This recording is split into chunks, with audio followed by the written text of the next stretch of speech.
اچھا، لوگ یہ سمجھتے ہیں، ایک بڑی غلط فہمی ہے کہ جو کچھ بھی کرنا ہے وہ امام کے جو آئیں گے نا 313 اصحاب، وہ سب خود ہی کر لیں گے.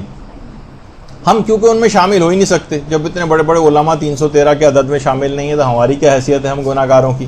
تو وہ اس عدد سے تو بالکل مایوس ہو چکے ہیں. اچھا، ایک بات اور بتا دی جائے، 313 تو امام کے خاص اصحاب، یہ تو یقینی ہے.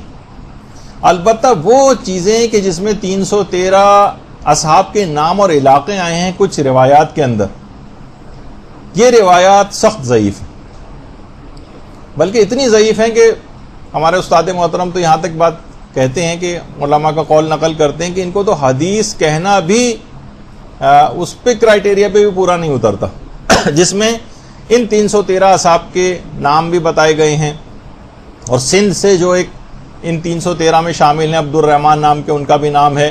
تو کہا کہ یہ روایت سخت ضعیف ہیں، ان کا اعتبار نہیں. البتہ 313 وہ ٹھیک ہے.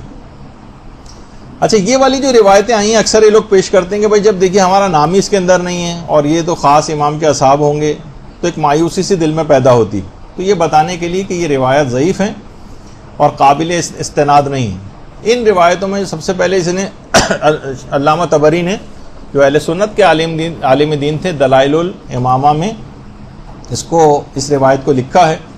اس کے علاوہ ابو صالح سلیلی کی کتاب الفتن، اس کے اندر بھی یہ والی روایت موجود ہے. اگرچہ یہ بھی ابو صالح سلیلی بھی علماء اہل سنت میں سے ہیں. بس شکریہ.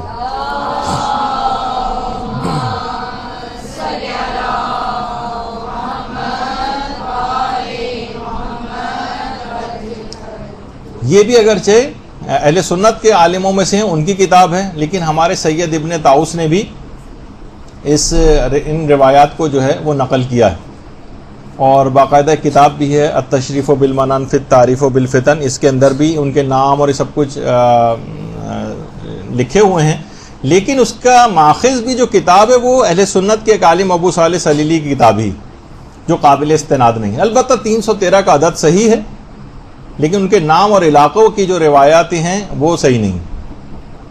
اچھا، اب استاد علی آقا قاضی، عرفا میں اکثر ان کا نام آتا ہے بار بار، یہ فرماتے تھے کہ امام زمانہ کے جو یہ خاص اصحاب ہیں 313، یہ پوری دنیا کے گوشوں سے